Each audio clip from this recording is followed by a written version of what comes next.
My biggest issue with the theatrical cut of Batman vs. Superman: Dawn of Justice was the disjointed nature of the entire film, especially in its early scenes. You could sense that scenes were missing, transitions were very rough, there was very little Clark Kent, Lex Luthor's fucking motivations and his overall plan weren't spelled out very clearly. Ben Affleck's version of Batman is the darkest and certainly the most disturbed on-screen version we've seen so far, and it is the best part of the film, the theatrical cut. But in a film with both Batman and Superman in the title, it doesn't feel like it's much of a Superman movie, and it leans very much toward Batman, while Superman is reduced to, like a supporting character for most of the film. Every one of those issues are resolved in the Ultimate Edition. The Africa subplot is explained, and the character of Kahini Ziri, I think that's how you say it, played by Wunmi Mosaku. She has a larger role that is relevant to the public perception of Superman and just the overall Lex Luthor plot. The scene transitions are better and make sense, and the story moves along much more organically. We actually see Clark Kent in Gotham investigating Batman and his crimes, and the narrative surrounding Batman going off the deep end is fully realized in Clark's discoveries, and when Lex makes Bruce feel even worse by taunting him through those cryptic messages. Lex is good at fucking with people's heads, being, a head case himself.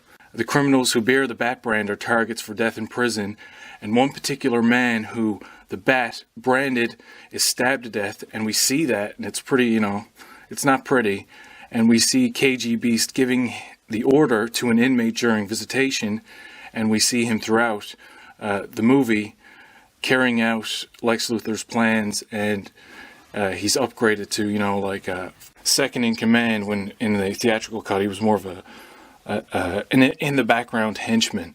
It's apparent that the Ultimate Edition was the final cut. That should not have been cut down any further. They sacrificed story and a lot of Clark Kent for more Batman when they chopped this film up for its theatrical release. And I'm telling you, the Ultimate Edition balances both main characters beautifully, and their motivations are crystal clear. There's a scene where Clark is talking to the girlfriend of a recently deceased inmate who was, the guy was stabbed in prison. Batman put him away with the brand on him, and she tells Clark Kent in so many words, Batman will only listen to a fist, you can't talk to him. So when Superman tries to talk to Batman right before they fight, and Batman won't listen and Supes just goes after him, that scene makes more sense, and we get that Batman has no regard for the consequences of his actions, and Superman is, he fully understands that at that point in the film, which happens pretty late, and there's a lot of build up to that, and that was needed. That should not have been cut out. Lois and Perry also get more valued screen time, and there are more scenes at the Daily Planet throughout. There's also more news coverage of Superman shown, and scenes where Clark is, he's reacting in dismay, and that makes that adds to the character development. And there's a great scene where he calls his mother, and even the mountain scene with his ghost dad has more meaning when the film includes scenes that better explain the emotional state of Kal-El and his eventual Jesus metaphor. The extended dual funeral scene packs a slightly more emotional punch. But, Jesse Eisenberg's portrayal of Lex Luthor still bothers me, and there isn't much action in the first 2 hours besides the scattered explosive event, and Doomsday is handled a little poorly. He's just, I don't know, what the end of that the third act of that movie is my least favorite part. But Batman vs. Superman: Dawn of Justice, the Ultimate Edition, is a great character study of two of the most iconic superheroes in comic book history, and it's well worth watching. Just stay away from that other version that just should not have been. And Zack Snyder really deserves all those apologies for Warner Brothers fucking with him. But, if I was to give this version of the movie a score, I would give it an 8 out of 10, when previously I would have given it a 5. So that's 3 points higher, just adding more scenes scattered throughout.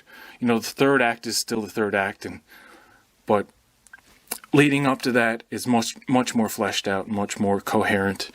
So if anybody hasn't seen the version yet, just watch the Ultimate version. Do not watch the theatrical cut. And if you watch both and you don't find that much of a difference, okay, but I found the theatrical cut made the audience have to fill in a lot of blanks, and you shouldn't have to make the audience work that hard to understand a story, and it really needed that 3 hours. So, yeah, that's all I have to say about that.